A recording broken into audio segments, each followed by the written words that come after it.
Hey guys, tonight we begin not with a philosopher or a conqueror, but with a plant that's been confusing, healing, and mildly annoying governments for thousands of years: cannabis.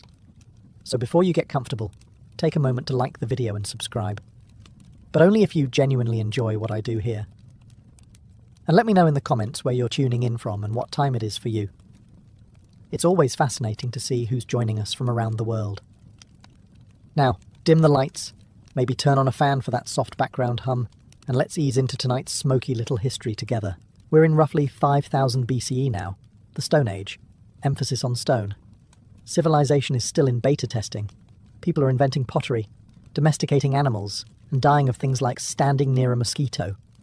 Somewhere in what's now Siberia, a forager probably tossed cannabis onto a campfire for warmth, took a deep breath, and forgot why they went outside in the first place. Archaeologists later found cannabis seeds in ancient burial sites, which means someone valued this plant enough to take it to the grave, literally. Either it was a sacred ritual or a prehistoric version of "don't bury me without my stash." Given human nature, probably both. At first, cannabis wasn't about good vibes or philosophical musings. It was about survival. The fibers made ropes and clothes, the seeds were edible, and the plant was basically nature's Swiss Army knife. You could sail with it, tie things with it, wear it, and, if you accidentally smoked it, suddenly find the clouds hilarious. Imagine being one of the first humans to inhale it on purpose. No one to explain what's happening, no snacks, no Bob Marley, just raw confusion and a deep conversation with a tree that isn't talking back. Early humans probably didn't think they were getting high. They thought the gods had upgraded their vision. And yet, from that accidental puff, the legend began. A plant that would one day travel the globe, inspire poetry, trigger paranoia, and fund entire reggae albums, all starting with some bored Neolithic farmer who wanted to see what would happen if he set fire to his crops. So, before the word weed even existed, cannabis had already outsmarted us. It found the one species dumb enough to cultivate it, worship it, outlaw it, and smoke it, often in the same century. Humanity, meet your oldest love-hate relationship. Fast forward to 2700 BCE, where China was inventing everything: paper, silk, bureaucracy, and apparently the world's first medical endorsement for getting high. Enter Emperor Shen Nung, known as the Divine Farmer, which sounds noble until you realize it means he spent most of his reign taste-testing random plants to see which ones killed him. The man was basically the world's first drug trial, with no control group. According to legend, Shen Nung discovered hundreds of herbs this way, including ginseng, tea, and yes, cannabis. His book, The Pen to Sao Ching, reads like an ancient yelp for plants. Good for pain, gout, rheumatism, and forgetfulness. Which is impressive, because cannabis probably caused the forgetfulness he was treating. To Shen Nung, weed wasn't a vice. It was medicine. The Chinese didn't roll it up or pass it around. They brewed it into tonics, ground it into powders, and probably called it something wise-sounding like wind in the bones elixir. It treated fevers, calmed nerves, and made people slightly too confident about their poetry. By this point, hemp was everywhere, spun into rope, woven into clothes, written on as paper. Entire towns were basically built out of cannabis. You could live your whole life surrounded by the same plant: your clothes, your scrolls, your fishing nets, and, if you were lucky, your mild painkiller. It was like living inside an eco-friendly bong. Doctors in ancient China took it seriously. They believed cannabis balanced the body's yin and yang, which is a polite way of saying it chills you out. It wasn't recreational yet, but let's be honest, every civilization that says it's using something for spiritual healing usually ends up giggling at shadows. So while the rest of the world was still inventing fire pits and bad decisions, China had already added cannabis to its pharmacy. Shen Nung might not have known what THC was, but he knew one thing: it made people stop complaining for a while. And in a world full of famine, floods, and Mongols warming up in the distance, that's what you'd call medical progress. While China was busy bottling cannabis into tonics and pretending it was strictly medicinal, their neighbours on the open grasslands of Central Asia had a simpler idea. Just burn it and breathe deeply. Meet the Scythians, the horse-riding nomads who basically lived outdoors, looked like they hadn't slept since birth, and had a collective attitude best described as armed and unbothered. Around 1000 BCE, these people decided that death rituals were missing something, mainly smoke. Not incense, not sage. Cannabis. Greek historian Herodotus wrote that the Scythians would throw hemp seeds onto hot stones inside sealed tents. Within minutes, the place filled with thick aromatic clouds, and then, in his words, they would howl with pleasure, which is ancient Greek for someone's about to freestyle under the stars. This wasn't some small ritual puff either. They treated it like a full-body baptism in THC. Imagine 20 warriors, all covered in tattoos and fur, crawling into a tent with burning hemp and emerging spiritually reborn and slightly disoriented. The Scythians didn't have a word for relaxation, but this was probably the closest they got. The smoke wasn't just for fun, it was sacred. It helped them commune with the spirits of the dead, ease grief, and, let's be honest, make the afterlife sound like a pretty good deal. Archaeologists later uncovered golden bongs, yes, literal gold, buried in Scythian tombs, still coated with traces of cannabis residue. That's right, these ancient warriors died the way they lived, stylish, mysterious, and slightly high. You can't buy that kind of historical commitment. Other cultures eventually copied the idea. From Persia to India, nomads and mystics alike began inhaling cannabis smoke during funerals, festivals, and philosophical debates. Because if you're going to question the meaning of life, it helps if the air itself is giving you ideas. So while the Chinese were boiling their medicine and writing about balance, the Scythians were perfecting the ancient art of the hot box. No fancy rituals, no incense, just fire, smoke, and an unspoken agreement. No one opens the tent flap until someone starts seeing gods. While the Scythians were hotboxing tents on the steppes, India decided to make cannabis holy. Because if you're going to inhale smoke and see visions, you might as well make it sound respectable. By around 1500 BCE, cannabis had made its grand debut in the Atharva Veda, one of the 4 sacred Hindu texts. It was listed as one of the 5 sacred plants, said to be a gift from the gods.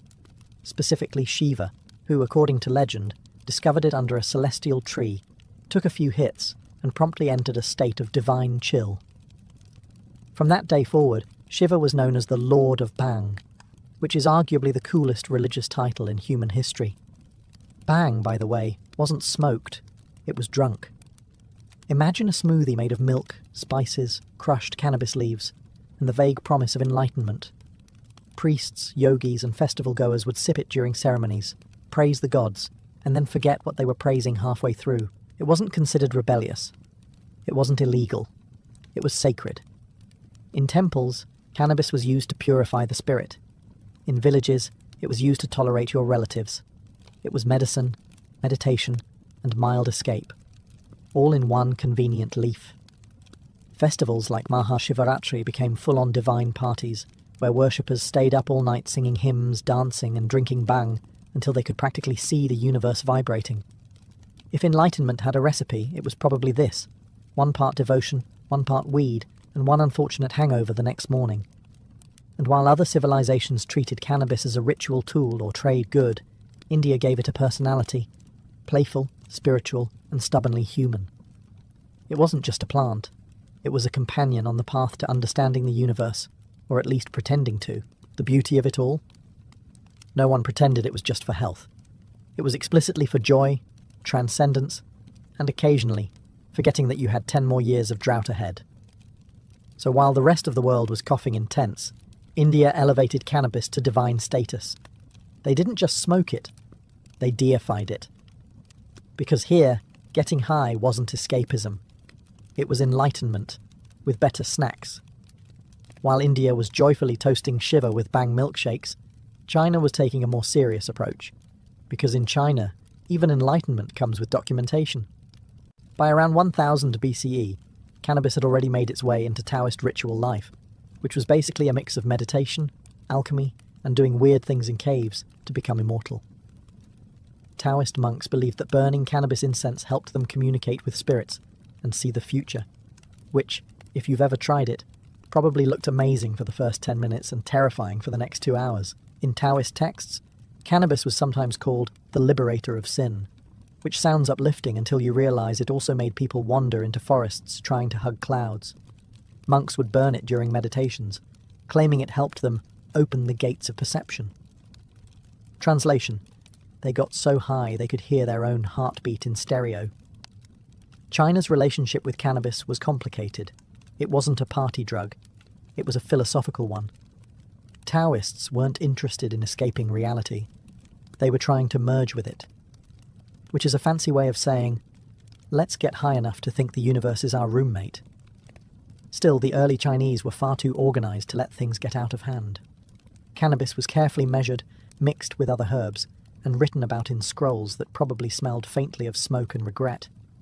You didn't just light up, you followed a procedure, meditated, and hoped not to levitate into a wall. Meanwhile, Confucians, those eternal killjoys, frowned upon anything that loosened the mind too much. The Taoists said cannabis expanded consciousness. The Confucians said it expanded laziness.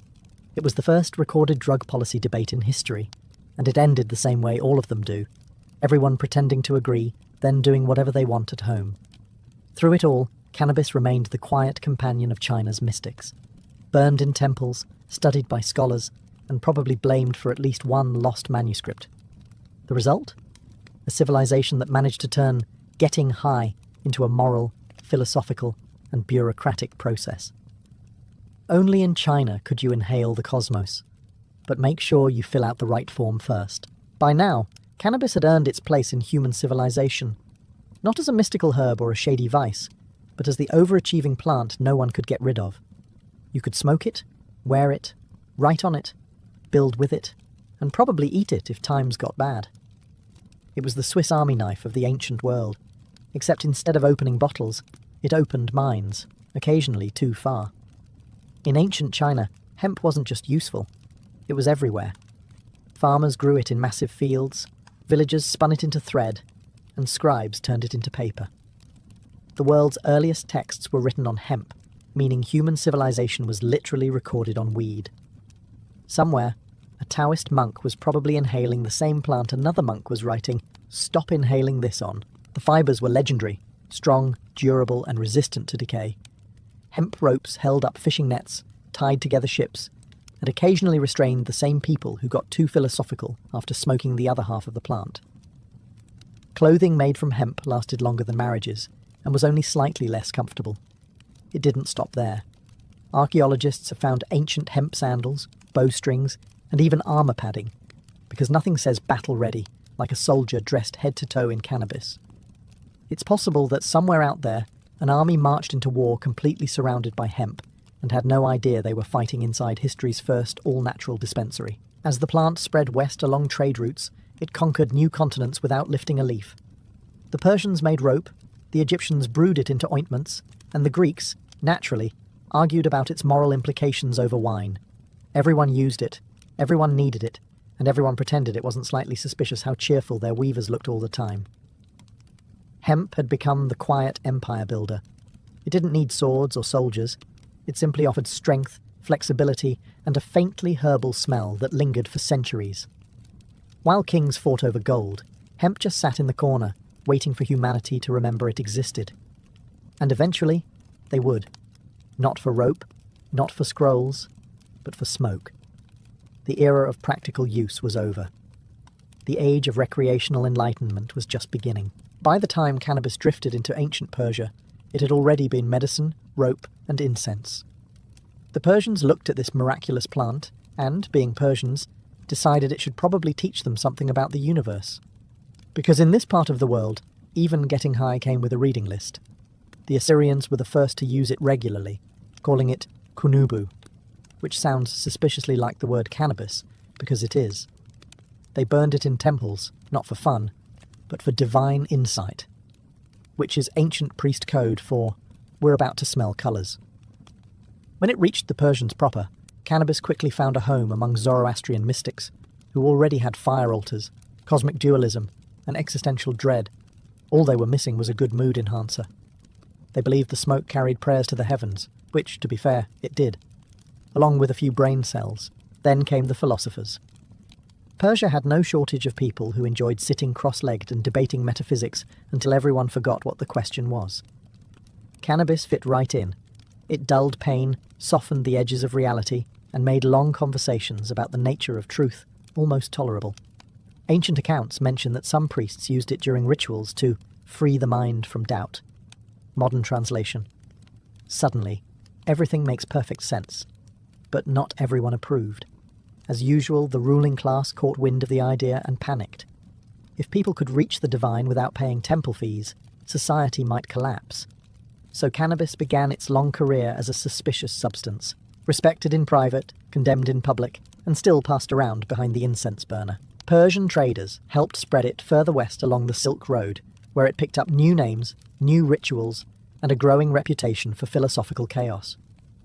By the time it reached Greece, it wasn't just a plant anymore.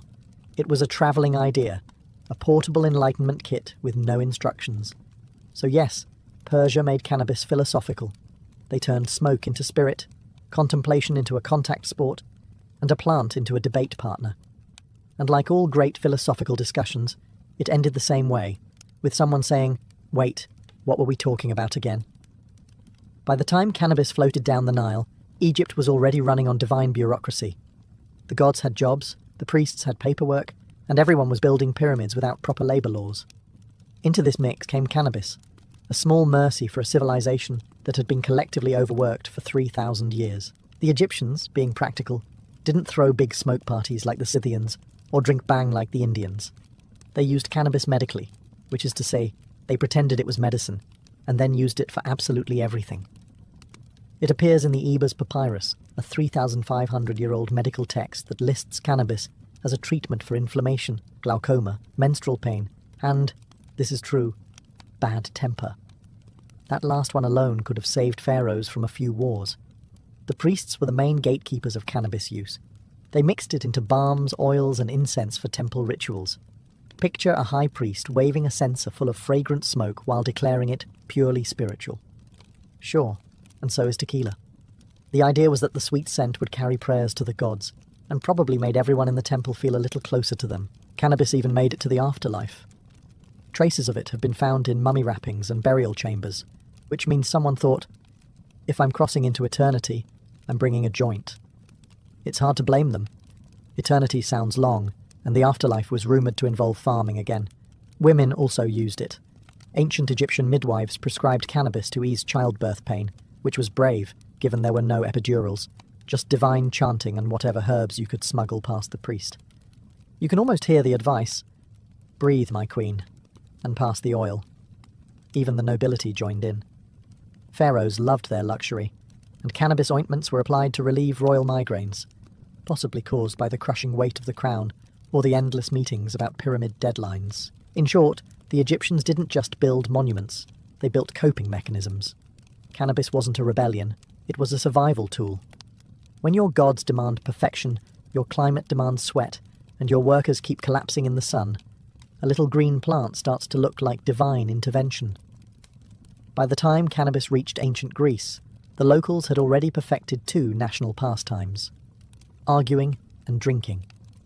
Naturally, a plant that encouraged both introspection and mild chaos fit right in. The Greeks didn't invent cannabis use. They just intellectualized it, as they did with everything.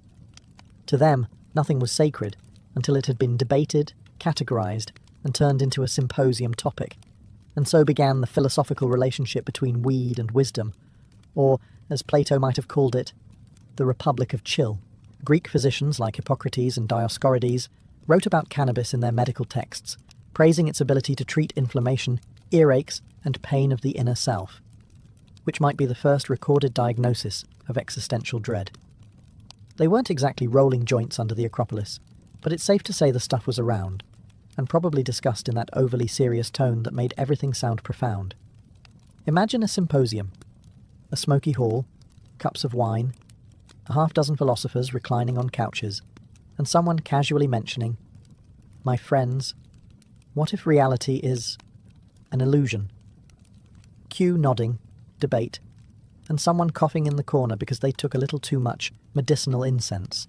The Greeks didn't see cannabis as scandalous. They saw it as natural. It grew in the wild, cured ailments, and occasionally caused the kind of clarity that ruins friendships.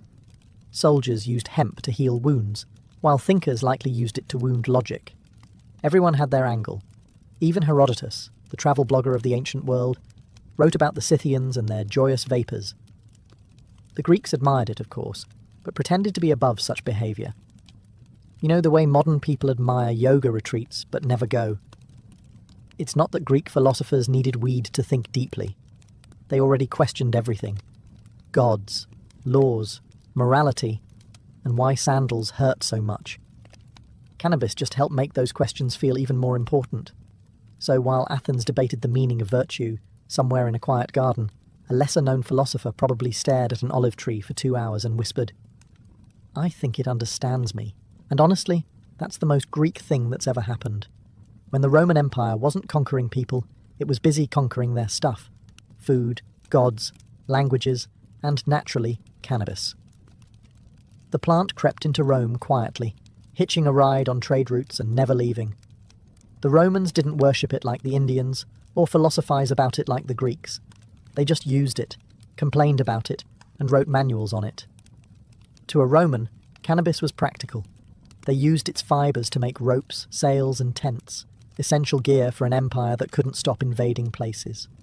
Hemp ropes hauled ships across the Mediterranean, tied prisoners, and occasionally doubled as laundry lines for togas soaked in regret. If Rome had a motto, it might have been Veni, Vidi, Vaped. Doctors loved it too. The famed physician Dioscorides, yes, the same Greek guy, Rome borrowed him like they borrowed everything, recommended cannabis for earaches, gout, and pain of the joints, which, to be fair, was probably half the population after years of marching, fighting, and public orgies.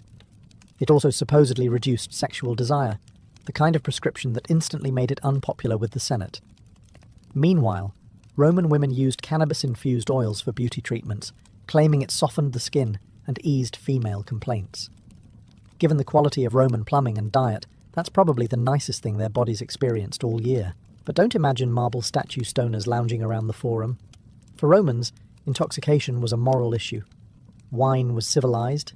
Hashish? Suspicious. Anything that made you too happy without taxation was a problem. So while hemp was everywhere, actually smoking, it was reserved for foreigners, mystics, and that one uncle who never shut up about the stars. Still, it spread through the empire like gossip at a bathhouse. Roman soldiers carried hemp seeds to distant provinces, unknowingly turning half of Europe into potential farmland for the world's most versatile weed. From Britain to North Africa, cannabis took root, quietly, stubbornly, like every idea Rome tried to suppress. So while emperors toasted with wine and philosophers debated virtue, humble hemp was holding the empire together, literally. Sails, scrolls, ropes, and remedies, all courtesy of a plant no one wanted to admit they secretly respected. Rome may have fallen, but cannabis didn't. It simply waited, patient and green, for the next empire to take credit for discovering it. By the time the Silk Road hit its golden age, cannabis had achieved something every empire dreamed of: total globalization without a single battle. No armies, no conquests, just chill merchants spreading good vibes and better hemp. Picture it. A caravan winding through the deserts of Central Asia. Camels groaning, traders sweating, spices perfuming the air, and somewhere in the back, a sack of cannabis seeds labelled for medicinal purposes. It was the ancient world's version of a carry-on excuse. Along these routes, the plant became a shapeshifter. In China, it was medicine and paper. In India, it was sacred. In Persia, it was wisdom in smoke form. And by the time it reached the Middle East and Africa, it was hashish, portable, potent, and infinitely more fun than religion allowed. Merchants didn't just sell silk and spices, they sold culture. Every trade stop became a swap meet for ideas, stories, and the occasional cloud of aromatic smoke. You could hear Sanskrit hymns blending with Persian poetry, while someone in the corner accidentally invented hotboxing again. The Assassins of Alamut, a secretive sect of hashish users in Persia, gained fame along the route. According to chroniclers, mostly biased, nervous Europeans, they smoked hashish before carrying out political assassinations. The truth is murkier. They probably just enjoyed the stuff and were good at stabbing. Still, the legend stuck, and hashashin eventually morphed into our modern word, assassin. A linguistic masterpiece born from paranoia and bad PR. Further west, Arab physicians explored cannabis in medical texts, calling it both a cure for melancholy and a threat to discipline, which, frankly, still describes it perfectly. As for the traders themselves, they discovered an essential truth of business. People will always pay extra for anything that makes them forget they're on a camel for 9 months. the Silk Road turned cannabis into the first truly multicultural plant. It crossed languages, religions, and moral codes, and everyone pretended they were only using it for healing. Whether you were a monk in China, a merchant in Samarkand, or a mystic in Cairo, the smell was the same: smoke, dust, and mild enlightenment. Cannabis had gone viral, and there was no logging off. By the time the Islamic Golden Age rolled around, cannabis had become the polite guest nobody admitted to inviting, but everyone let stay. From Baghdad to Cairo, it wafted quietly through mosques, palaces, and poetry circles, never mentioned too loudly, but always there. The early Islamic world was a cultural powerhouse: algebra, astronomy, medicine, philosophy, and a plant that made all of those things just a little more interesting. Scholars like Avicenna and Al-Razi wrote about cannabis in their medical works, describing it as useful for pain, digestion, and calming of the spirit, which is medieval code for take one and stop arguing about theology for 5 minutes. But Islam had a complicated relationship with intoxication. The Quran forbade alcohol, fair enough, but didn't say much about weed. That left room for interpretation, and wherever interpretation exists, humans immediately find a loophole. Thus, the rise of hashish, the original grey area of divine law. The Sufi mystics embraced it fully. These were the spiritual poets and dancers of Islam, the ones spinning in circles and claiming union with God through music, prayer, and occasionally substances that made God seem unusually chatty. For Sufis, cannabis wasn't a vice, it was a bridge. A fragrant, slightly giggly bridge to the divine. Meanwhile, the religious establishment frowned. Hashish dens popped up from Egypt to Persia, filled with scholars, merchants, and people who were definitely supposed to be somewhere else.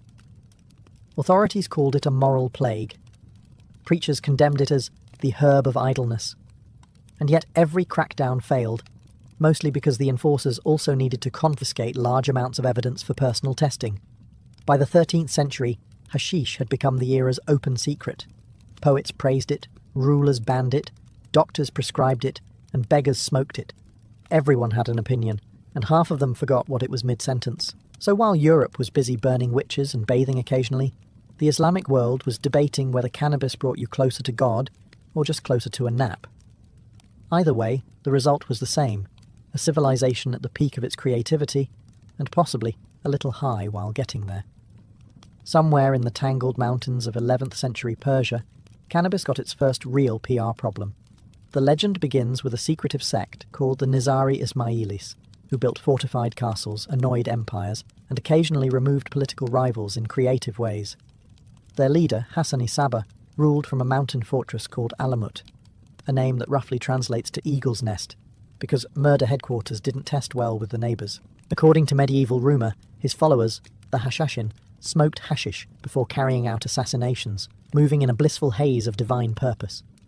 Chroniclers swore that the drug made them fearless, devoted, and very stabby. It's an exciting story, and almost certainly nonsense. In reality, there's no evidence these men ever used hashish before missions. The myth was probably cooked up by their enemies, who needed a good excuse for why an elite team of mountain zealots kept outsmarting entire empires. Blaming the drugs was easier than admitting the other side just had better planning. They're not geniuses, they're high became the medieval version of damage control. But the story spread faster than a rumour at a crusader camp. European knights returned home whispering tales of Eastern killers intoxicated by strange herbs. The word Hashashin mutated through languages until it became assassin. And just like that, a religion, a tactic, and a drug fused into one sensational headline that lasted 900 years. Ironically, the Nizari Ismailis were scholars, engineers, and diplomats more than anything else.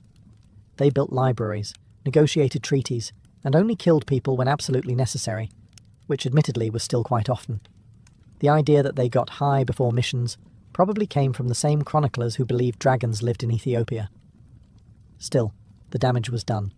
Hashish was forever linked with shadowy violence, even though the real connection was medieval gossip and a chronic lack of fact-checking. So next time someone says, assassin, remember, it started as an overblown rumour about a group of bookish Persians who may or may not have enjoyed herbal incense. The myth survived, the castles fell, and cannabis gained a new reputation, from sacred plant to suspicious substance. And humanity, as usual, learned absolutely nothing from it. By the time cannabis drifted into medieval Europe, the continent had already developed a refined system for handling new ideas. Fear them, ban them, then quietly use them anyway. Hemp had been around for centuries as rope, oil, and fabric. No one thought twice about it. But the moment someone decided to light it up instead of spin it, the church got involved. To be fair, medieval Europe wasn't exactly in a mood for experimentation. Between crusades, famines, and the occasional plague wiping out a third of the population, people were barely holding it together. The church controlled everything: law, medicine, and your odds of eternal happiness. And it wasn't thrilled about substances that made peasants giggle during sermons. Still, cannabis slipped through the cracks. Monks grew hemp in monastery gardens to make parchment and prayer ropes, all while writing moral condemnations of sinful herbs. It's safe to assume at least one monk tried the product and had a profound spiritual moment involving a candle flame and 37 Gregorian chants. By the 13th century, doctors and apothecaries were quietly prescribing cannabis oil for pain, fever, and what they delicately called female complaints. It worked, which made it suspicious. Anything that cured suffering without divine intervention raised eyebrows, and usually torches. The church preferred its miracles to come from heaven, not from someone's backyard. Meanwhile, travellers returning from the Crusades brought stories of hashish dens in the east, dark rooms full of relaxed people who weren't killing each other. Naturally, Europe found this horrifying. Chroniclers described Saracens who smoke madness into their souls. Translation: they looked happy, which was clearly evil. Before long, cannabis joined the growing list of things the church disapproved of: pagan rituals, heresy, women reading, and now good moods. Officially, it was labelled a devil's herb. Unofficially, it was still being used by midwives, herbalists, and anyone with chronic back pain and a realistic view of God's priorities. So, Europe managed to take a versatile, harmless plant and turn it into a moral crisis, a skill it still hasn't lost. Hemp stayed legal as long as it behaved, but the moment it hinted at pleasure, it was excommunicated. Thus began Europe's longest-standing tradition, being both terrified of and dependent on the same thing. By the late Middle Ages, cannabis had done what most humans couldn't: survived everything. Empires rose and fell, languages changed, entire civilizations burned. And yet, the same scrappy green plant just kept growing wherever people were stressed and soil existed. Europe used hemp for everything: ropes, sails, paper, and clothing. The age of exploration was basically powered by weed. Not the fun kind, but the kind that held up ships. Columbus wouldn't have made it to the New World without hemp rigging, hemp caulking, and probably hemp underwear. So yes, in a way, cannabis accidentally discovered America. Still, its reputation remained divided. To the working class, it was a practical crop. To doctors, it was medicine. To the church, it was one more thing to blame for moral decay. Every group needed it, hated it, or both, which is more or less the story of civilization. By the Renaissance, scientists were dissecting everything from corpses to philosophy, and cannabis quietly snuck back into medicine cabinets. Apothecaries sold it for pain, seizures, and sleeplessness. Poets hinted at it in verse. And while Europe still officially frowned upon pleasure, it had also just invented gin, so judgment was a bit selective. Then came the colonial era, where cannabis sailed across oceans again, this time in every direction. The Spanish planted it in the Americas, the Portuguese took it to Africa, the British industrialized it. Every empire claimed it was introducing a useful agricultural resource, which is history's polite way of saying, we're cashing in. By the 19th century, cannabis had gone from sacred to scandalous to scientific. Victorians used it in tinctures for nerves, sleep, and hysteria, while politely ignoring that half their society was addicted to laudanum. Doctors praised it. Artists painted about it. Then, as always, governments panicked and outlawed it, because nothing frightens authority like people being relaxed. And yet, here we are, thousands of years later, still debating the same plant. A plant that outlived pharaohs, philosophers, popes, and prohibition. It built ships, healed wounds, started myths, and occasionally made people stare at wallpaper for hours. Humanity keeps trying to control cannabis, but somehow it always slips through our fingers. One puff, one poem, one perfectly rolled piece of history at a time. Rome, 1480, a city so drenched in sin that even the angels were rumoured to carry handkerchiefs over their noses. Into this perfumed cesspool of power and corruption was born Lucrezia Borgia, daughter of Cardinal Rodrigo Borgia, the man who would later become Pope Alexander VI. From the moment she drew her first breath, Lucrezia wasn't so much a child, as she was a political pawn in human form. Her father, Rodrigo, wasn't known for restraint. He had mistresses, children, enemies, and probably a few people who were both. Her mother, Vanozza dei Catane, was one of his long-time lovers, a Roman widow with ambition and patience, enough to tolerate a man whose moral compass pointed strictly toward personal gain. Together, they produced several children, but Lucrezia was the jewel, intelligent, charming, and suspiciously useful. By the time she could walk, deals were being made in her name. Imagine being 6 years old and already promised to secure an alliance between noble families who'd never even met you. That was Lucrezia's reality. Her early education wasn't about dolls or prayers. It was about rhetoric, diplomacy, and the art of looking harmless while quietly plotting someone's downfall. Still, young Lucrezia was no villain. Not yet. Contemporary accounts describe her as graceful, fair-haired, with the kind of beauty Renaissance poets could write odes about before inevitably being poisoned at dinner. Her tutors taught her Latin, music, and poetry, skills meant to make her the perfect wife, or more accurately, the perfect bargaining chip. The Borgia's name already carried the scent of scandal, and Lucrezia, though innocent at the time, would inherit its perfume. While her father manoeuvred his way to the papal throne through bribes and backroom deals, the young girl watched and learned. She saw that in Rome, virtue was decorative, and survival required flexibility, moral, political, and occasionally anatomical. By the time Rodrigo became pope, the Vatican turned into a family business. Cardinals whispered, rivals schemed, and everyone assumed the Borgia's blonde daughter must be in on the corruption. Whether she was a serpent in silk or merely a dove raised in a nest of vipers would become one of history's favourite debates. When Rodrigo Borgia officially became Pope Alexander VI in 1492, the Vatican didn't just gain a spiritual leader, it gained a family business. The Holy See, once a fortress of piety, or at least good PR, was now an extension of the Borgia household. And like any good Italian dynasty, business meant marriage, money, and manipulation, 3 areas in which young Lucrezia would soon excel, whether she wanted to or not. At 12 years old, Lucrezia was already being traded across Europe's noble families like a particularly elegant chess piece. Her first engagement was to a Spanish nobleman, Don Cherubino Juan de Centelles, but that alliance fell through faster than a papal promise of reform. Her second fiancé, a noble from Naples, suffered a similar fate once his usefulness expired. You could say Lucrezia's love life was less about romance and more about diplomacy with jewellery. By 14, her father arranged her marriage to Giovanni Sforza, Lord of Pesaro, a man twice her age and half as cunning. The union was purely strategic, cementing ties between the papal throne and one of Italy's most powerful families. The wedding, of course, was a lavish affair.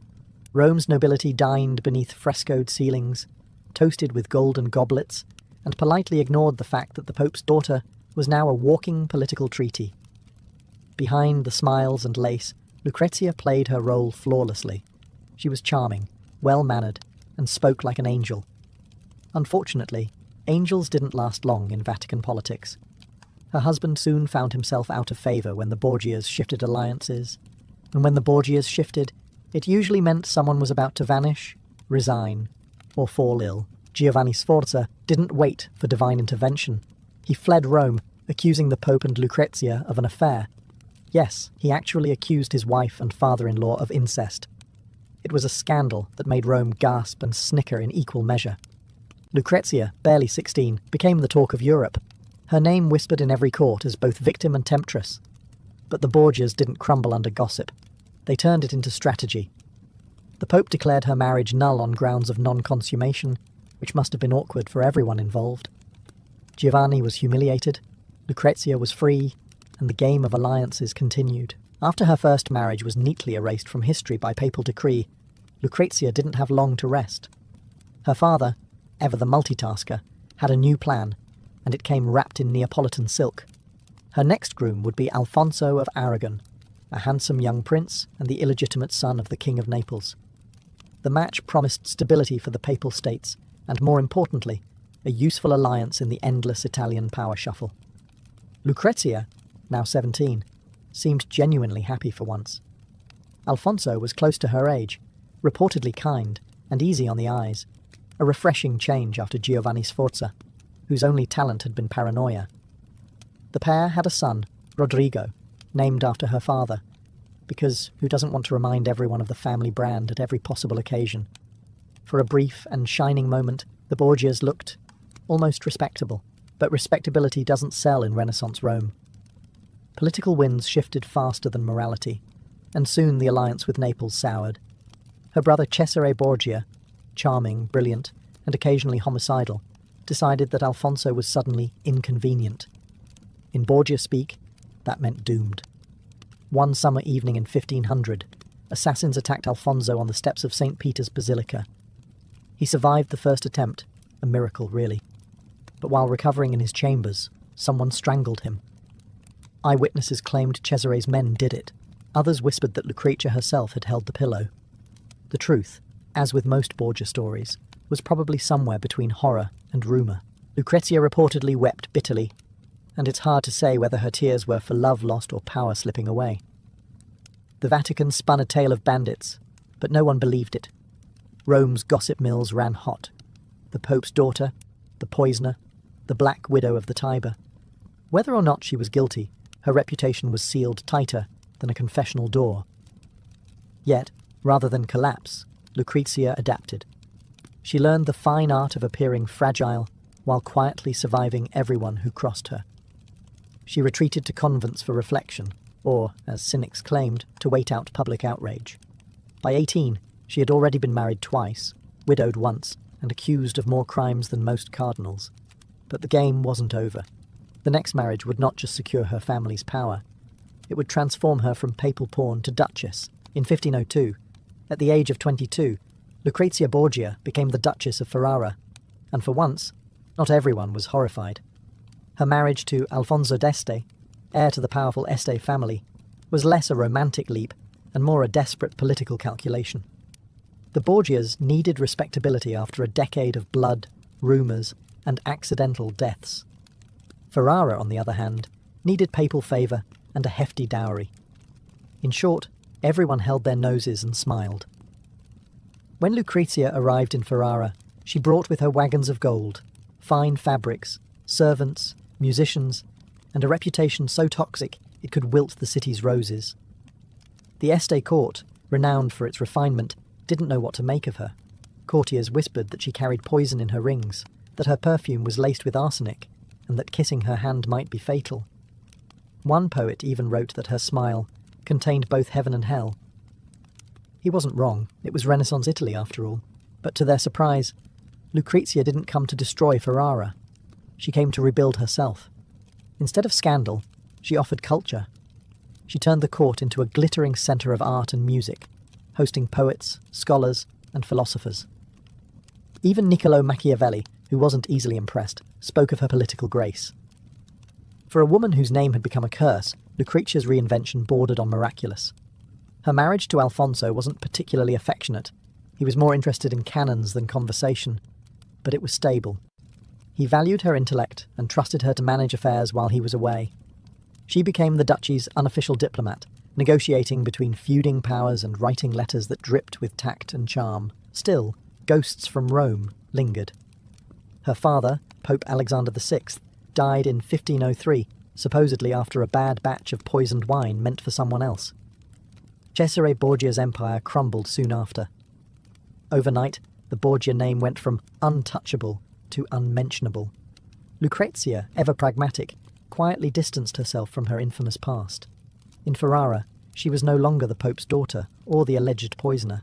She was the Duchess, elegant, composed, and determined to outlive the legends that haunted her. And for a time, she succeeded. The serpent of Rome had shed her skin, and what emerged was a woman of astonishing poise. But peace, in her world, never lasted long. By the time the ink dried on her Ferrara marriage papers, Lucrezia's world had already begun to unravel. Her father, Pope Alexander VI, died in 1503, and the circumstances of his death were pure Borgia irony. The story goes that he and Cesare accidentally drank poisoned wine intended for someone else.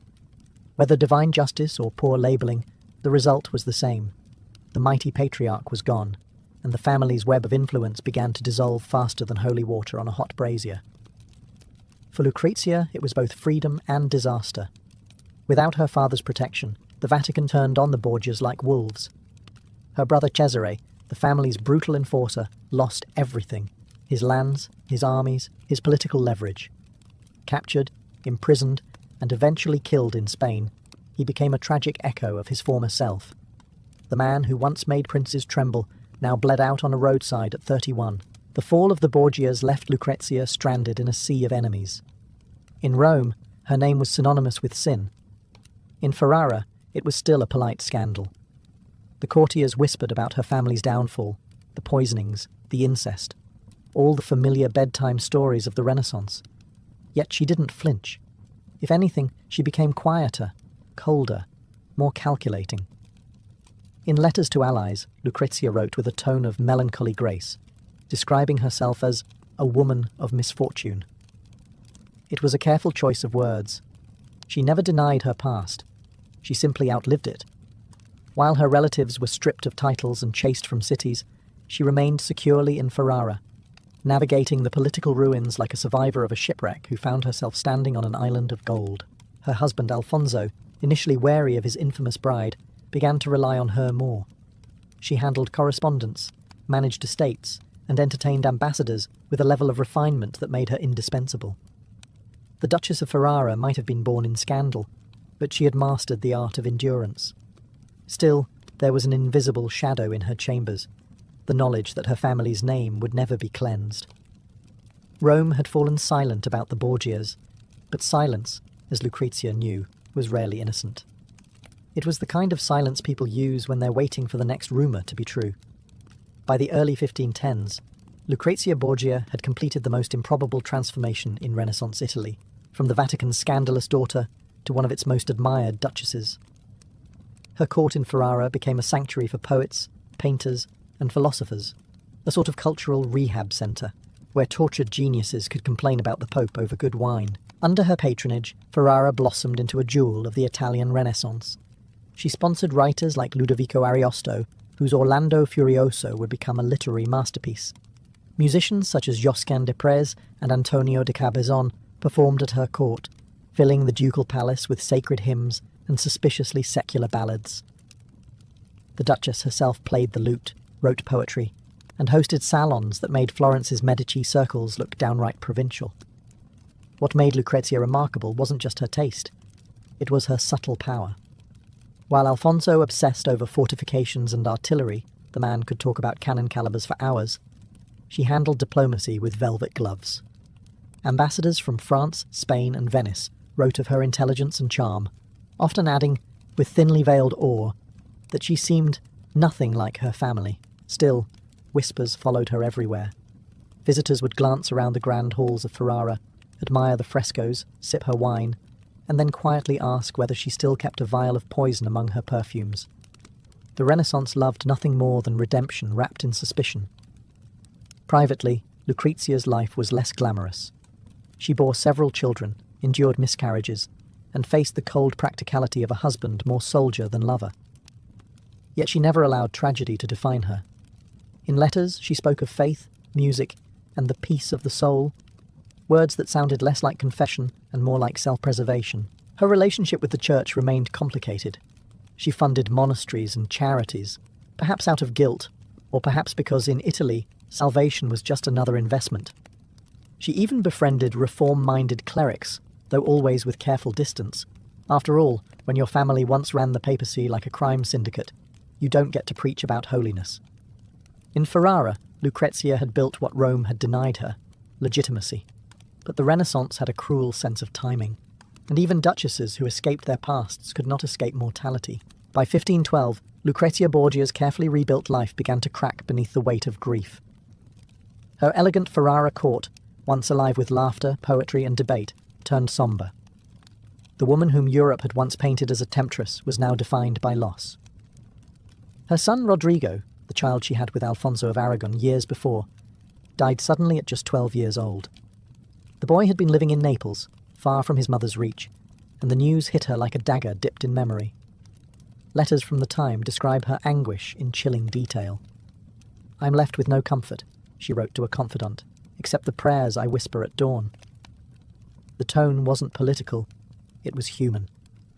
For a woman accused of every sin under the sun, she suddenly appeared almost saintly in her sorrow. But fate wasn't finished twisting the knife. 2 more of her children died in infancy, and her health began to fail. Some said it was heartbreak, others whispered poison. Old habits die hard. But the truth was simpler. Years of childbirth, stress, and the Renaissance's poor medical hygiene had taken their toll. Yet, even as tragedy closed in, Lucrezia's dignity only deepened. She turned increasingly toward religion, not in the fire and brimstone way of her papal father, but with a quiet, personal devotion. She corresponded with monks, gave generous donations to convents, and spent long hours in prayer. The court chroniclers, those same men who once called her the Viper of Rome, began to refer to her as the Christian Duchess. Her husband Alfonso, a man more comfortable with cannons than condolences, reportedly grew to admire her resilience. He even began to rely on her judgment again, though she was often ill and withdrawn. The irony wasn't lost on anyone. The woman once accused of scheming through poison and lust now represented piety and composure. To outsiders, it looked like redemption. To Lucrezia, perhaps, it felt more like exhaustion. The games of politics, the deaths, the whispers, all of it had burned through her spirit. But she wasn't done yet. Her final years would prove that even in frailty, she could still command the stage. And this time, there would be no need for masks or intrigue, just a quiet reckoning with the legend she had become. By 1518, Lucrezia Borgia was no longer the glittering duchess who had once enchanted Ferrara's salons. She had become something quieter, softer, yet still magnetic. The gossip mongers of Rome had moved on to new scandals, and in their silence, Lucrezia found peace. Her days revolved around her children, her faith, and the daily rituals of a court that no longer required her to prove herself. Her eldest surviving son, Ercole, was being groomed as the next Duke of Ferrara.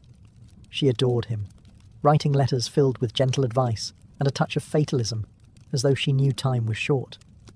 Her husband, Alfonso, still occupied himself with politics and fortifications, but their marriage had settled into a kind of quiet partnership.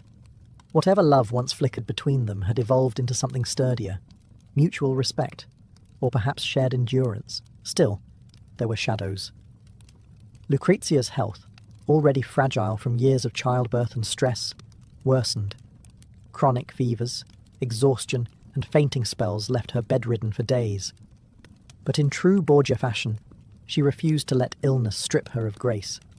Visitors described her as serene, almost luminous, even as her body failed her.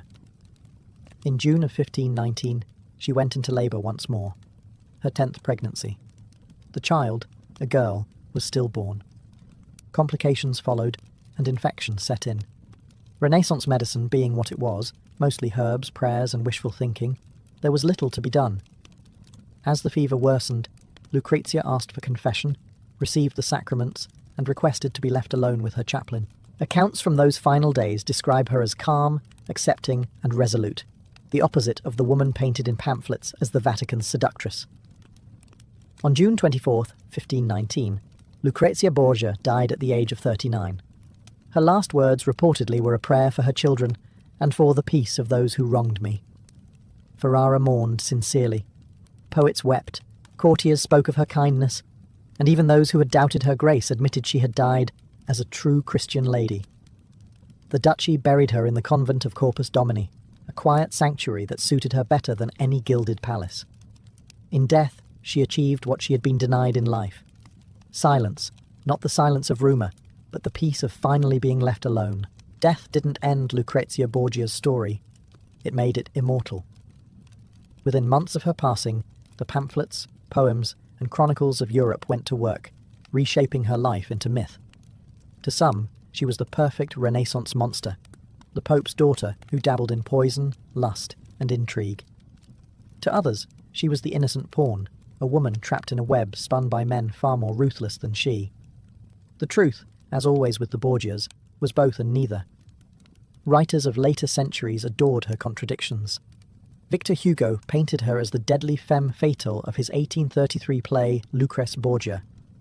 Donizetti turned that same myth into an opera, letting her voice soar through arias of guilt and vengeance. Painters portrayed her with golden hair and cold eyes, one hand clutching a goblet, the other resting on a skull, half Madonna, half executioner. Even Machiavelli, who had met her brother Cesare, hinted that her political finesse made her as formidable as any prince. Yet those who read her surviving letters found something different. A woman who spoke tenderly of her children, who worried about convent accounts, who prayed daily, and who signed her name, Your Most Devoted Lucrezia. There was no venom, no seduction, only intelligence and melancholy.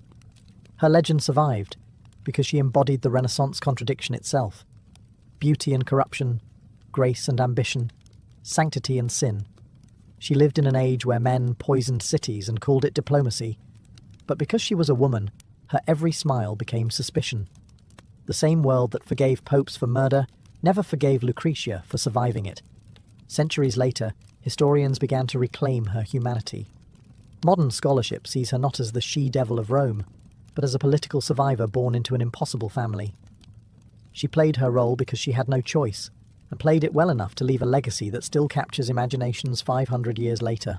In the end, Lucrezia Borgia became exactly what history loves most, a riddle with perfect handwriting. Whether she was saint or serpent depends on who tells the tale. But one thing is certain, few women ever danced so gracefully on the knife's edge between damnation and immortality. And even in death, the world kept whispering her name.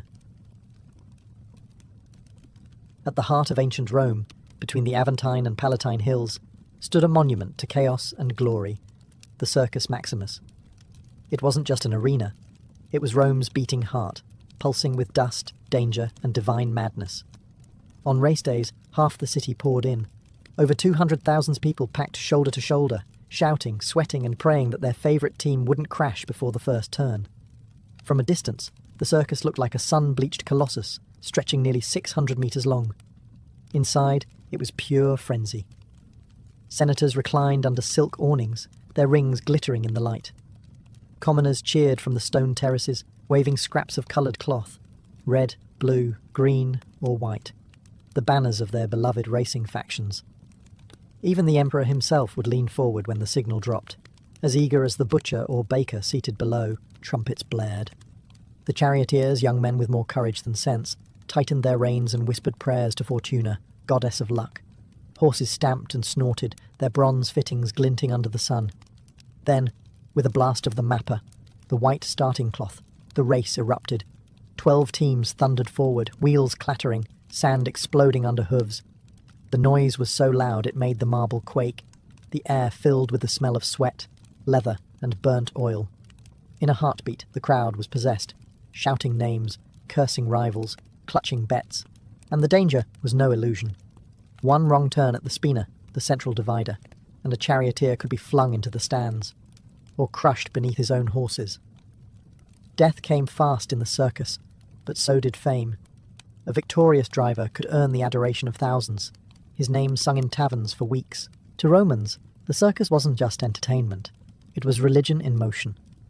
Each race felt like a prayer, each crash like divine punishment.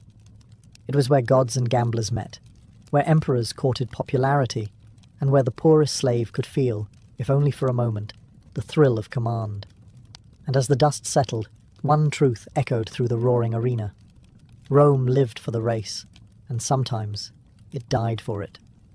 If the Circus Maximus was Rome's heart, its pulse was divided into 4 colours: red, blue, green, and white. These were more than racing teams. They were tribal identities, political loyalties, and emotional addictions rolled into one. Every Roman belonged to a faction, whether born into nobility or scraping by as a beggar. To wear a team's colour wasn't fashion, it was faith.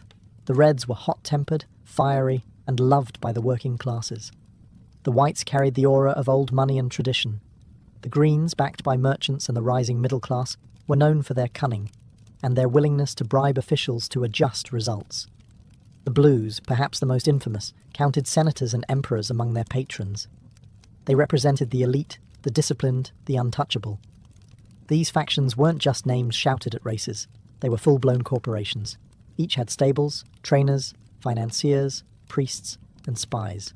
They bought the best horses from Spain and North Africa, trained their drivers like warriors, and maintained networks so vast they could rival military intelligence. Some factions even owned slaves who specialized in cheering, professional fans whose only job was to scream louder than the opposition. Fights between supporters were as common as the races themselves.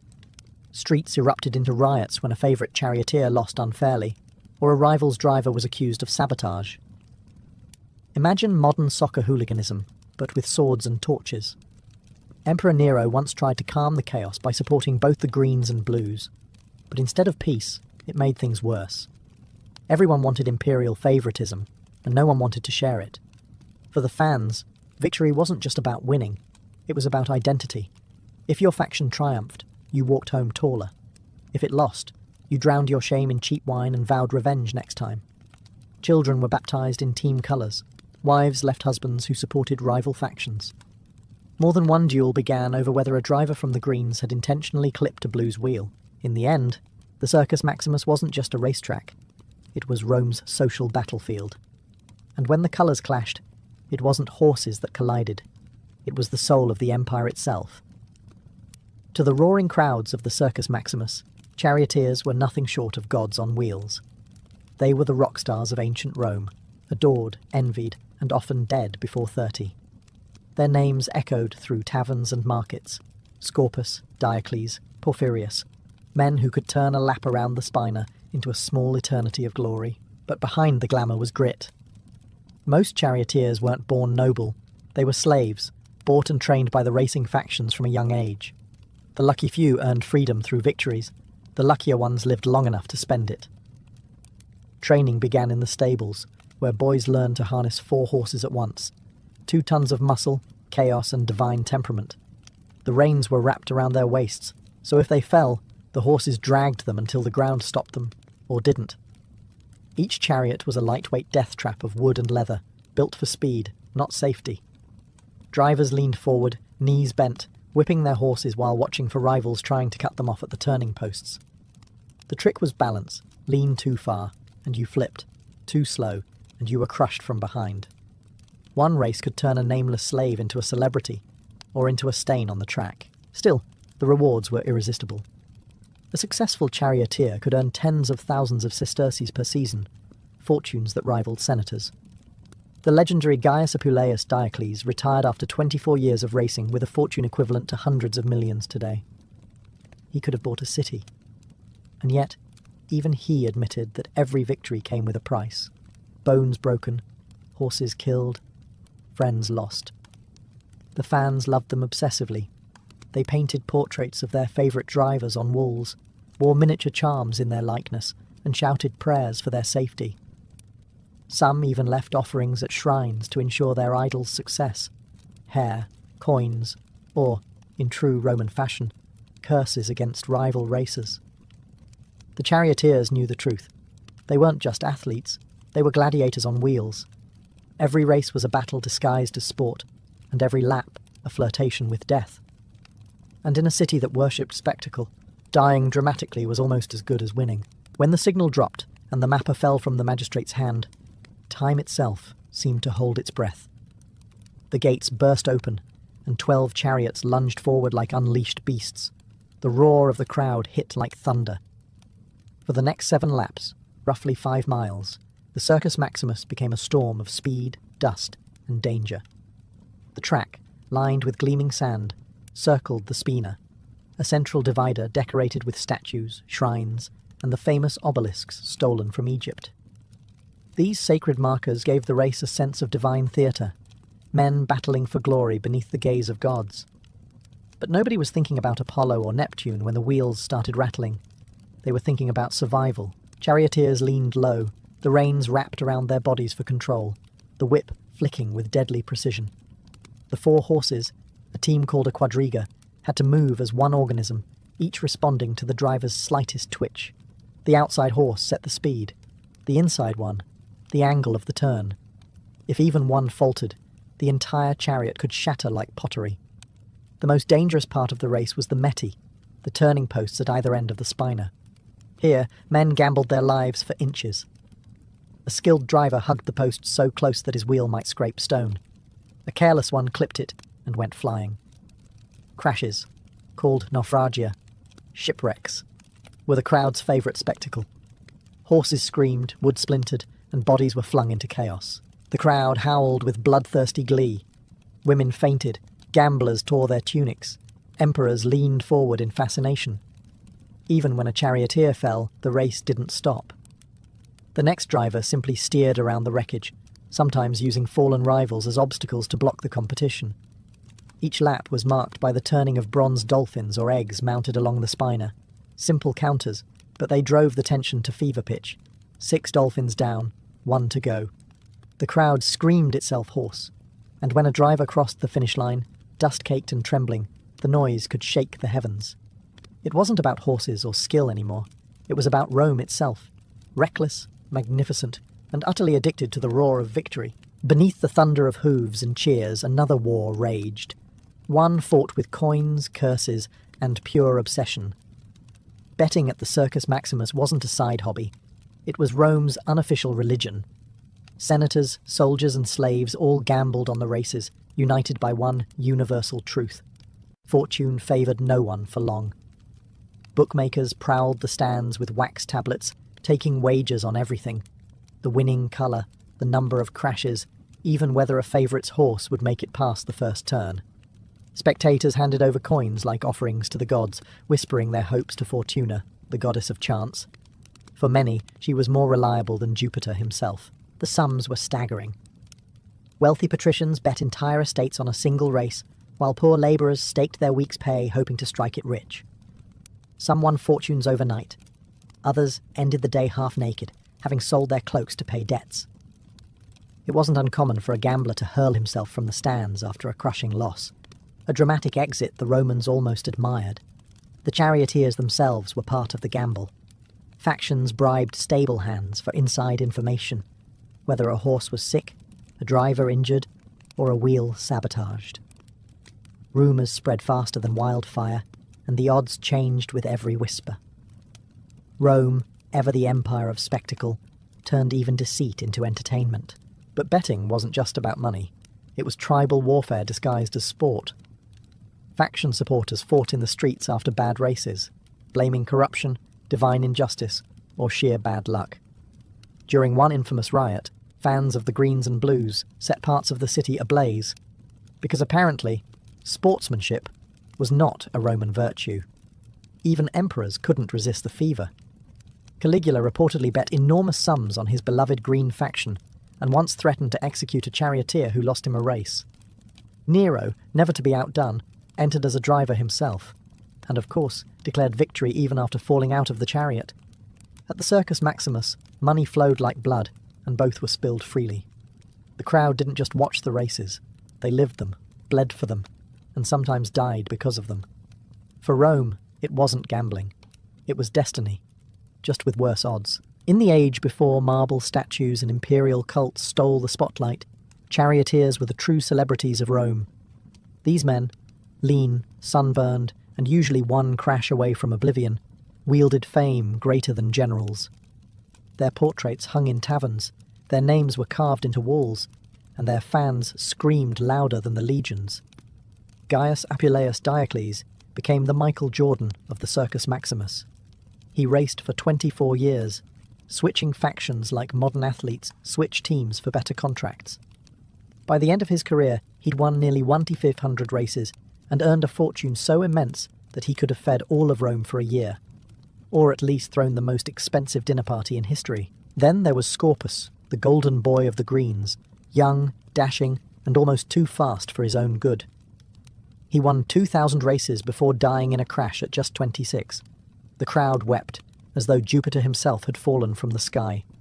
His tombstone still reads, "I carried off the victory palm 1,000 times, but I was cheated of my youth." These men weren't noble, but the Romans didn't care. The public adored them because they defied everything Rome's rigid society stood for. A slave could rise higher than a senator if he could handle the reins. Freedmen, foreigners, even those born into poverty became idols through sheer daring. It was the most democratic form of worship the empire ever knew, and with fame came indulgence. Successful drivers lived like kings, expensive villas, servants, lovers, and more wine than a Bacchic feast. The factions guarded them like prized warhorses, offering bribes, bodyguards, and sometimes poison to keep rivals away. There were fan clubs, groupies, and jealous street gangs. When a driver changed teams, riots could erupt, as if Julius Caesar himself had switched sides mid-battle. They were adored and hated in equal measure, praised for their skill, cursed for their arrogance, immortalized in mosaics and graffiti. For Rome's masses, these men embodied everything thrilling and terrible about their world: glory, danger, and the promise that anyone, no matter how low-born, could touch immortality. In a city of emperors, it was the charioteers who made the people truly roar. To the untrained eye, the Circus Maximus looked like a racetrack. To anyone who lived in Rome, it was the most powerful political arena in the empire. The roar of the crowd wasn't just about horses. It was about loyalty, ideology, and control. Emperors knew this all too well. A happy mob was a quiet mob, and the fastest way to keep them quiet was with bread and circuses, panem et circenses. Politicians sponsored races to buy favour. The bigger the games, the more generous the host appeared. New emperors often opened their reign with extravagant races, showering coins into the stands as if sprinkling holy water. The crowd roared not only for speed, but for gratitude. Temporary, fleeting, but enough to keep daggers out of imperial backs. The factions themselves were miniature political parties, each with its own patrons in the Senate and the palace. The Blues often represented the conservative elite, the establishment class, the kind who toasted Jupiter before raising taxes. The Greens drew support from merchants and the working poor, always restless, always louder. This rivalry occasionally turned deadly. Faction riots erupted in the streets, tearing apart neighbourhoods and temples alike. Even the emperors took sides. Domitian supported the Greens. Caligula adored the Blues so passionately that he once dined in their stables. Nero, ever the performer, declared himself charioteer of all factions, though conveniently he always won. The crowd knew the races were rigged, but pretending not to notice was part of the fun. The circus became Rome's pressure valve. When taxes rose or grain shipments failed, the mob didn't storm the Senate. They booed the emperor during the races. Those boos mattered. One poorly received spectacle could spark uprisings. Emperor Justinian learned this centuries later in Constantinople, when faction riots at the Hippodrome nearly destroyed the city. Rome had written the manual, others merely copied it. To the emperors, the circus was both blessing and curse, the place where their people's joy could keep them in power or end their rule in an afternoon. Every lap around that track was more than sport. It was a metaphor for Rome itself, swift, brilliant, and always one turn away from disaster. The Circus Maximus was Rome at its most dazzling and at its most brutal. Beneath the cheers and music lay a ritual of destruction. Races were spectacles of life and death, and Romans, ever honest about their appetites, found both equally thrilling. Crashes, or naufragia, shipwrecks, were the soul of the show. They happened so frequently that spectators began to treat them as divine interventions. When a chariot smashed into the spinner, some swore they saw the gods deciding fates. Horses screamed, wheels splintered, and drivers were flung like rag dolls. The lucky ones were trampled instantly. The unlucky were dragged around the track by their own reins until only the horses crossed the line. Yet the crowd cheered louder for death than for victory. The circus wasn't a place for mercy. It was a mirror of Roman values. Discipline, courage, and spectacle mattered more than survival. When a driver crashed, the audience would rise as one, shouting his name, honouring him not as a victim, but as a hero who gave everything to the race. The dead didn't leave quietly. They became legends in dust. The wreckage didn't just stain the sand, it fed the city's hunger. Repair crews swarmed the track between races, dragging away shattered chariots, blood and bones, while musicians played to drown the sound. Moments later, the next race began, and the crowd was ecstatic again, as though the last tragedy had never happened.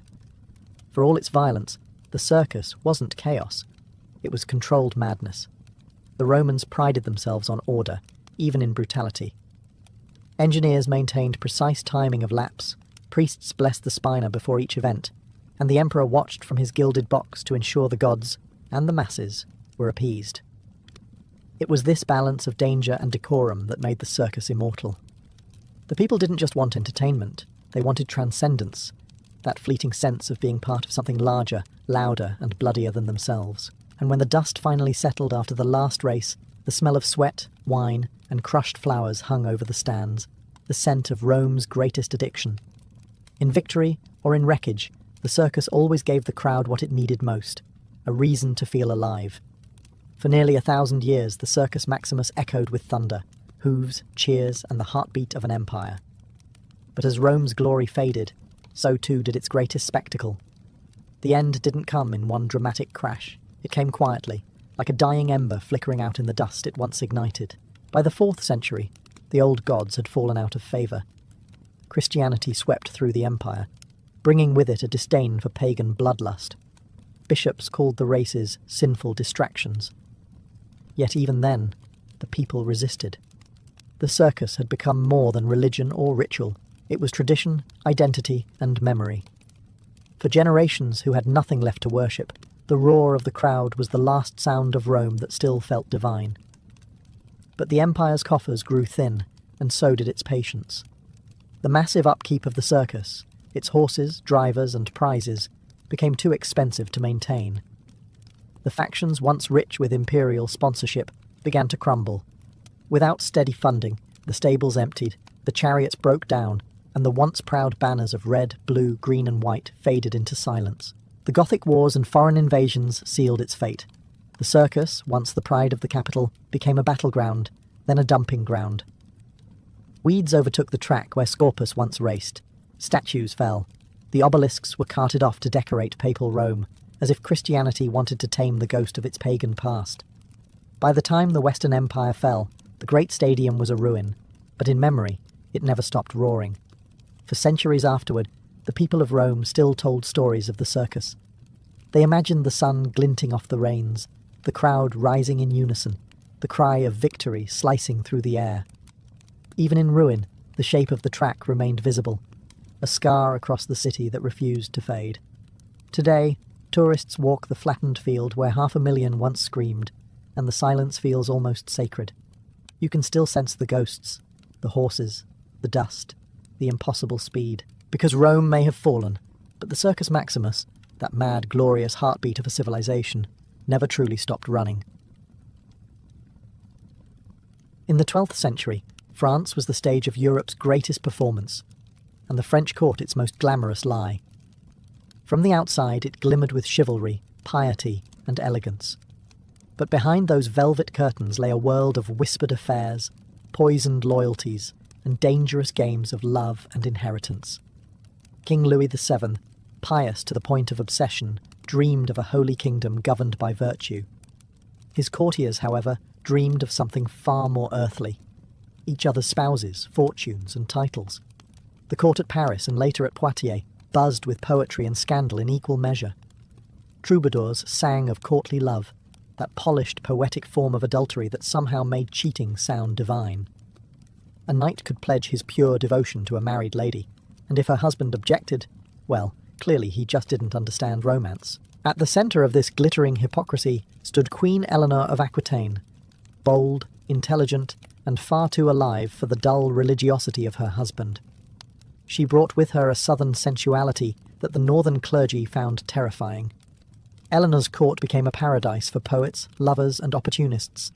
There, love was sport, gossip was currency, and fidelity was a matter of creative interpretation. The nobles played their parts well. Behind every gallant bow and polite smile was a calculation, a favour owed, a rumour planted, a letter exchanged at midnight. Marriages were political traps, not unions of affection. One wrong word, one misplaced glance could destroy an entire lineage. The court's moral theatre stretched from the halls of Paris to the great duchies of Champagne and Aquitaine. In these glittering chambers, where minstrels recited verses about unattainable love, real women and men risked their lives to make those verses true. Affairs weren't just acts of passion, they were acts of defiance, a rebellion against arranged marriages and rigid hierarchies. But the 12th century court was a dangerous stage. Behind the lace and Latin poetry, there were spies, priests who confessed secrets to bishops, servants who overheard lovers, and nobles who weaponized rumour as efficiently as any sword. In this kingdom dressed in silk, every kiss was political, and every act of love could be the start of a war. If France had a heartbeat in the 12th century, it pulsed through Eleanor of Aquitaine. Born into one of Europe's wealthiest duchies, she was everything the medieval world pretended women weren't supposed to be. Brilliant, seductive, and dangerously independent. When she married Louis VII of France, the match was supposed to unite piety and power. Instead, it created one of the most combustible pairings in royal history. Louis was devout, cautious, and utterly humorless, the kind of man who would apologise to God before enjoying dinner. Eleanor, by contrast, was raised in Aquitaine, a land of poetry, music, and open flirtation. She found Louis's court stifling, his priests exhausting, and his obsession with confession particularly inconvenient for her ambitions. The Queen's charisma drew poets, knights, and even crusaders into her orbit. She wasn't just a consort, she was the cultural engine of France, but admiration easily turned to rumour. During the Second Crusade, Eleanor accompanied her husband to the Holy Land, and tongues wagged across Europe. Chronicles whispered that she spent more time in the company of her handsome uncle, Raymond of Poitiers, than with her husband. Whether true or not, it was the sort of story that burned reputations faster than torches through parchment. When the royal couple returned to France, the marriage was a corpse wearing a crown. Louis, humiliated and convinced of divine punishment, sought annulment. Eleanor, meanwhile, didn't mourn. She strategized. Within weeks, she secured a marriage to Henry of Anjou, soon to become Henry II of England. It was one of the boldest political moves in medieval history. The woman who had been Queen of France now became Queen of England, and brought half of southwestern France with her. Paris was scandalized. Bishops condemned her immodest haste. Nobles whispered that no woman could change kings so easily without witchcraft. But Eleanor didn't need witchcraft, only intelligence and timing. She had turned personal humiliation into geopolitical triumph. With her departure, the French court lost its brightest flame. But in England, Eleanor's story, and her appetite for intrigue, was just beginning. The scandalous queen had merely changed kingdoms, not her nature. And soon, her influence would shake Europe again. When Eleanor of Aquitaine married Henry of Anjou, soon to be Henry II of England, Europe held its breath, and then immediately started gossiping. The union united England, Normandy, and Aquitaine into one vast empire, but it also joined two of the most combustible personalities of the Middle Ages. Henry was brilliant, restless, and explosively temperamental. Eleanor was equally intelligent and twice as proud. Together, they were magnificent and utterly disastrous. At first, their marriage burned bright. Henry admired her wit and experience, and Eleanor enjoyed finally having a husband who wasn't terrified of her. Their court became a theatre of intellect and ambition. Diplomats marvelled at their power. Troubadours sang of their beauty, and enemies trembled at their combined influence. But in a court where words were weapons, affection quickly turned into rivalry. Henry's appetite for control was legendary. He managed his lands, his clergy, his barons, and, disastrously, his wife, as though all were extensions of his crown. Eleanor, accustomed to ruling in her own right as Duchess of Aquitaine, chafed at being reduced to a royal ornament. She retreated to her beloved Poitiers, where she surrounded herself with poets and philosophers. But behind the verses and dances, rebellion brewed. Rumours swirled through both courts. Henry kept mistresses, some noble, some not. Eleanor, wounded but defiant, began corresponding with discontented nobles, and most dangerously, with her sons. Their letters, written in careful code, spoke of honour, inheritance, and justice, polite medieval words for revolt. The turning point came when Henry's relationship with Rosamund Clifford, his longtime mistress, became public. Chroniclers later embroidered the story with jealousy and poison, claiming Eleanor hunted Rosamund through a labyrinth with a dagger in hand. While likely apocryphal, it captured the truth in spirit. Eleanor's humiliation was not something she would forgive. By the time she reached her 50s, the queen who had once charmed Europe now stood at the centre of a family civil war. Her sons, Richard, Geoffrey, and Henry the young king, rose against their father with Eleanor's quiet blessing. In a world ruled by kings, Eleanor's pen had become her sword. and the scandal that began as a domestic quarrel would soon shake the thrones of both England and France. By 1173, the great Angevin Empire, ruled by Henry II and shadowed by Eleanor of Aquitaine, was not so much a family as a battlefield with royal titles. Henry's sons were handsome, ambitious, and fatally aware that their father had no intention of letting them rule anything meaningful. They had the crowns, but he had the keys. The eldest, Henry the young king, had been crowned during his father's lifetime, but was treated more like a decorative heir than a co-ruler. Richard, destined for legend as the Lionheart, seethed in Aquitaine under his mother's influence, while Geoffrey of Brittany schemed with the cunning of a man twice his age. Eleanor, exiled from court and nursing years of humiliation, saw in her sons a chance for vengeance disguised as justice. The rebellion began quietly. Letters, alliances, promises. Eleanor encouraged her sons to rise against their father, framing it as a fight for autonomy rather than revenge. Soon, the French king Louis VII, her former husband, joined the cause, proving that in medieval politics, grudges had excellent memory. France armed the sons, and the empire cracked.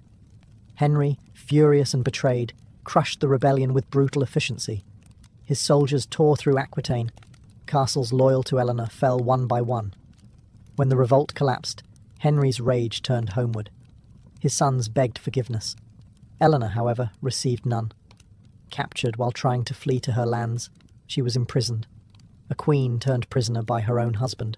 For 16 years, Henry kept her under guard, moving her between castles like a dangerous relic. Courtiers whispered that she spent her days writing poetry, her nights planning revenge. Her daughters married into Europe's great courts, her sons continued to rebel, and still she waited. To the outside world, Henry had triumphed. Yet the victory soured. His sons despised him, his allies distrusted him, and his wife, the most brilliant woman in Christendom, became a living symbol of his tyranny. The royal scandal that began as a family argument now consumed half of Europe, and as Henry aged, the bars of Eleanor's prison began to rattle. For nothing in history stays confined forever, least of all a queen with unfinished business. For 16 long years, Eleanor of Aquitaine lived behind stone walls, a queen reduced to rumour. Locked away by Henry II, she was moved from castle to castle under heavy guard. Her crime wasn't treason in the legal sense, it was far more unforgivable. She had defied her husband publicly and brilliantly. In the 12th century, that was rebellion enough, but even in captivity, Eleanor remained a presence. She sent quiet letters through sympathetic servants, maintained contact with her daughters across Europe, and kept her name alive in every courtly whisper. When poets sang of noble ladies wronged by cruel lords, everyone knew who they meant. Henry could cage her body, but not her legend. The king, meanwhile, was slowly devoured by his own dynasty. His favourite son, Henry the young king, died in rebellion, begging his father's forgiveness on his deathbed. Geoffrey of Brittany was trampled to death in a tournament. Only Richard and John remained, one noble, one venomous, and both would betray him in their turn. Henry's pride began to rot from within.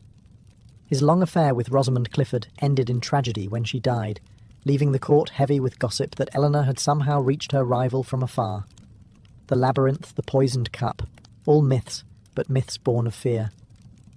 Even imprisoned, Eleanor's reputation for vengeance haunted him. By 1189, age and exhaustion had stripped Henry of the fire that once built an empire.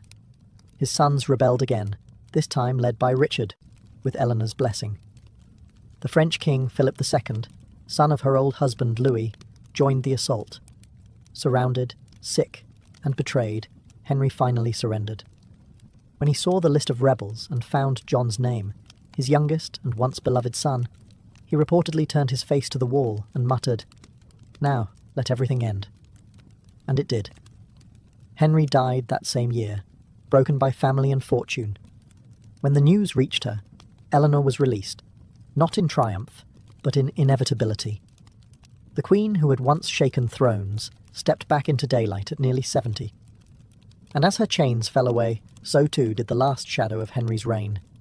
The prisoner was free, and ready to rule once more. When Henry II died, the crown passed to his most formidable heir, Richard the Lionheart, warrior, crusader, and his mother's truest son. His first act as king was not to parade through London or punish his father's allies. It was to free Eleanor of Aquitaine. After 16 years of confinement, she walked out of captivity with the dignity of a woman who had known she'd win eventually.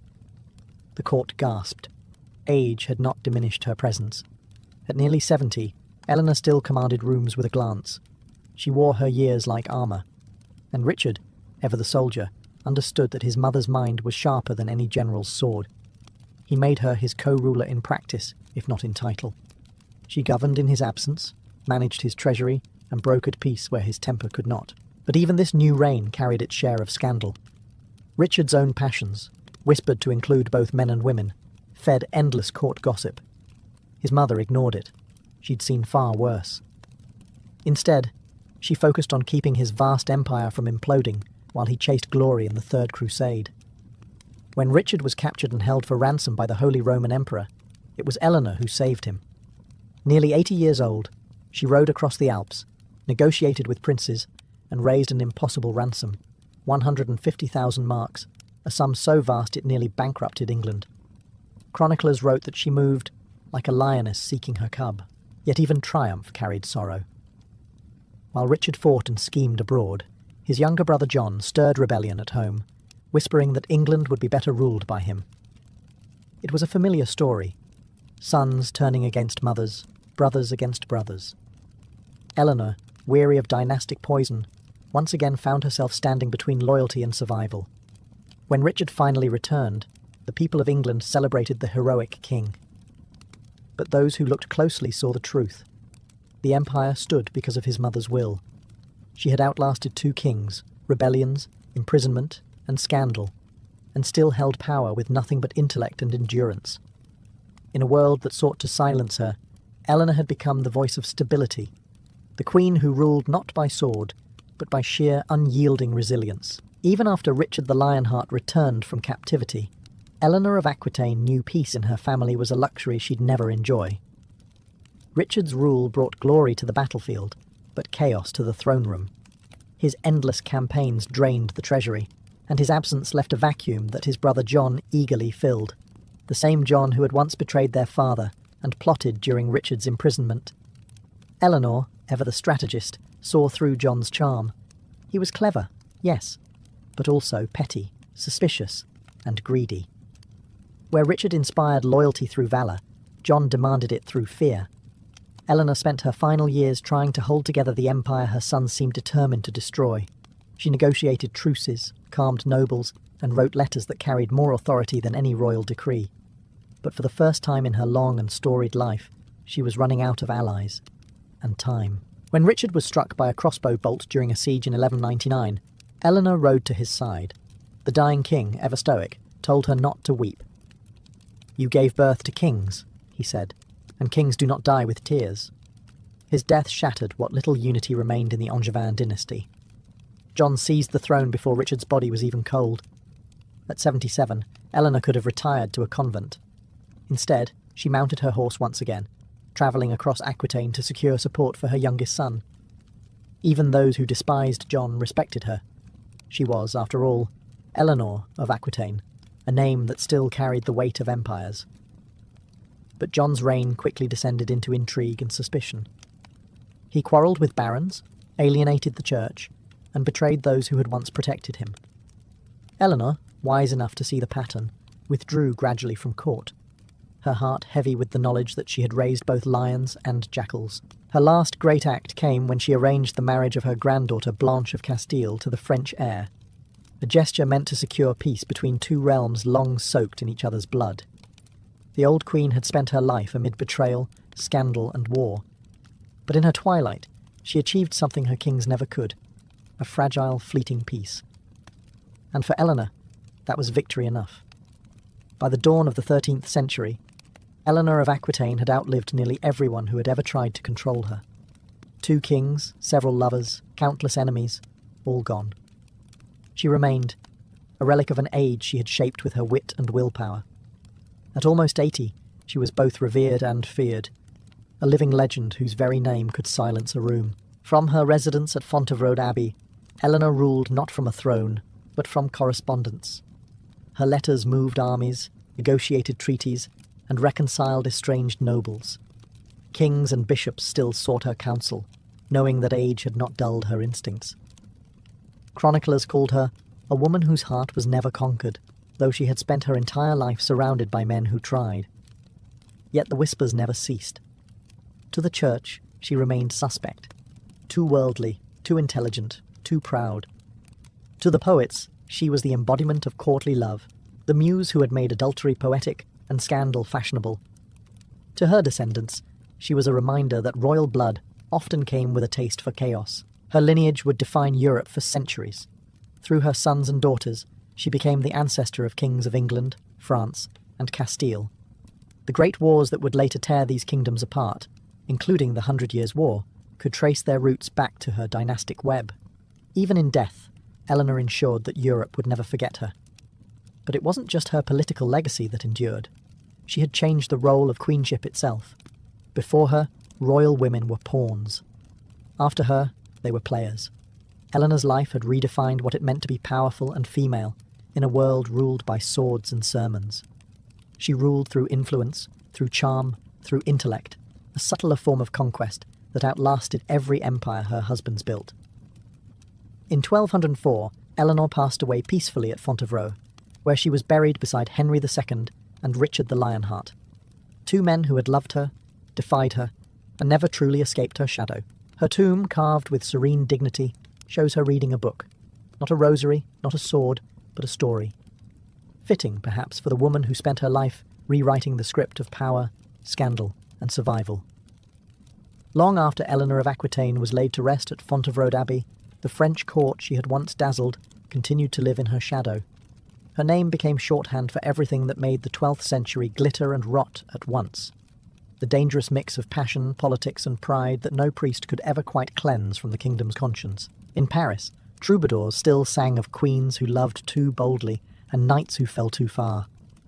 But everyone knew the songs traced their origins to Eleanor's own salons, the courts of love she once held in Poitiers, where noble women judged cases of infidelity with the gravity of bishops and the humour of sinners.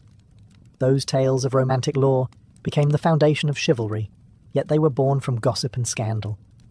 The irony was deliciously medieval. Her descendants inherited not only her lands but her talent for controversy. Her son, John of England, would become infamous for betrayal and tyranny. Her grandson, Louis IX of France, would spend his life trying to sanctify the royal image she had so artfully tarnished. The French chroniclers who came after her couldn't decide whether to condemn or worship her, and so they did both. To some, she was Jezebel in silk. To others, the last great mind before the darkness of war. Even centuries later, writers like Jean Froissart and Christine de Pizan painted her as both sinner and saviour, the woman who turned adultery into art and rebellion into diplomacy. The Church never forgave her independence. Historians never stopped being fascinated by it. She was the scandal that refused to die, and perhaps that was her greatest triumph. While men like Henry and Richard filled chronicles with their battles, Eleanor's battlefield was human nature itself. She ruled not through armies, but through influence, the most enduring weapon of all. By the time the 12th century gave way to the 13th, the ideals of courtly love, political intrigue, and royal scandal had become inseparable from French identity. Behind the hymns and heraldry still lingered the echo of her laughter, the sound of a queen who had outwitted kings, rewritten morality, and made scandal itself a form of immortality.